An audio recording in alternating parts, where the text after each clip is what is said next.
third time, but was I really? Another year and another great adventure. But sometimes, and especially in this case, it's so hard to tell the story with a coherent narrative. When all of your memories look just like this.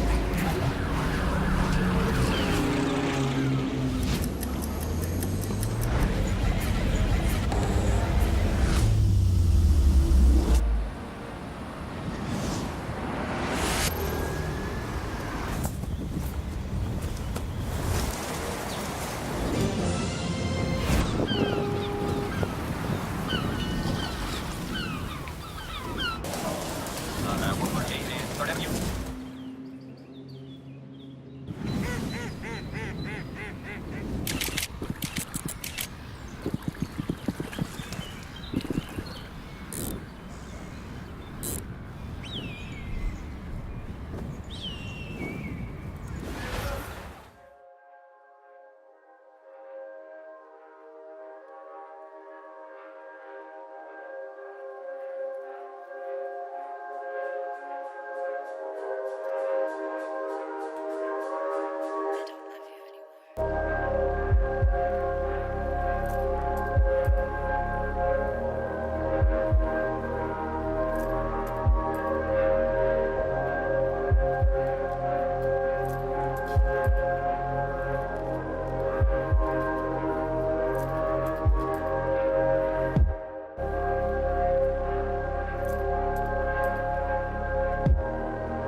I told stories from different perspectives through the years, but never have a trip felt more fragmental, more blinding but at the same time clearing my views.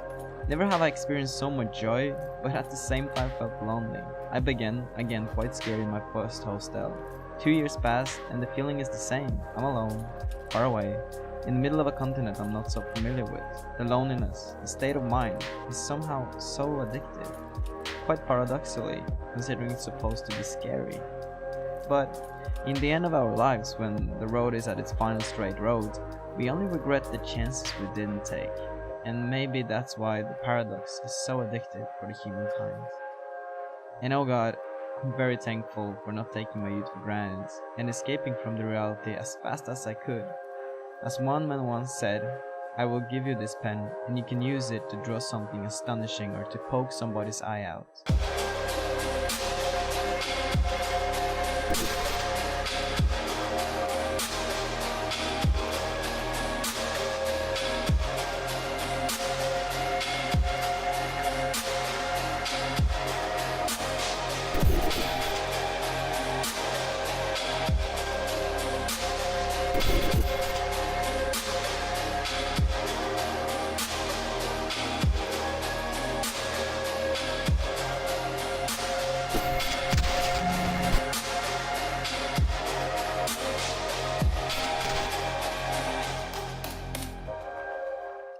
The pen quote is a great metaphor for how our youth works. That's how it moves through us and gives us alternative to act. But well, just as different tones are important for the wholeness of a song, age is just obviously one of the components of living. Because the first and most important one is the willingness to take a step. I remember that this year, choosing to escape rather than to close the doors and windows and keep myself locked from everyone in the merging walls of my tiny apartment was very, very promising. But I decided to pick up the mantle, climb the shoulders of a giant and look at the horizon one more time.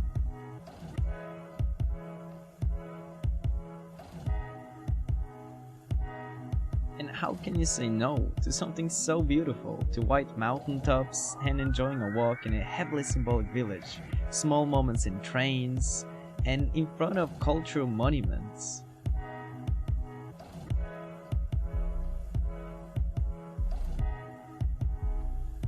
And most importantly, to not only look at or watch different objects in front of you, because such can be done in the calmness of a sofa in a bedroom, but to truly manifest what the storytellers explain in those shows you so respectedly love, to travel with the unknown, feel the unknown, and especially to cross the road when you really shouldn't.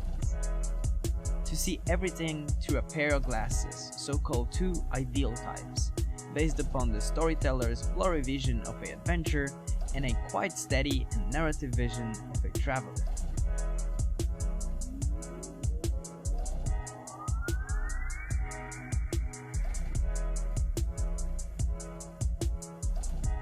And in the end, merge those two together.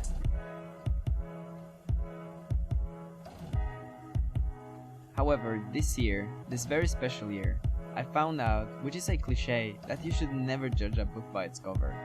As I was explaining a few years ago, that being alone is the best alternative when it comes to traveling, and to close the doors every evening with a single bed in a hostel far away from your home city, it actually might be good to try something else along the way.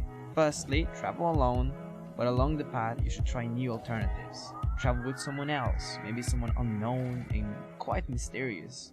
Or bring the beloved people in your life and share a moment that will last for centuries. Because meeting new people for a few hours can be truly life-changing, but bringing someone from the past into your own known daily routine of adventure might make you both an incomparable storytelling duo. I'd say a good friend listens to your adventure, a best friend makes it with you.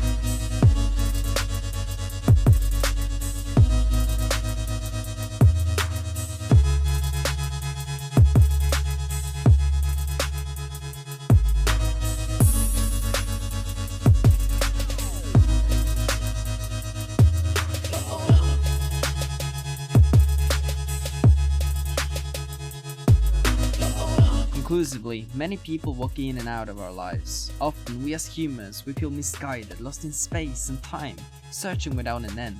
However, some individuals will keep us close to the ground and far away from self-destruction.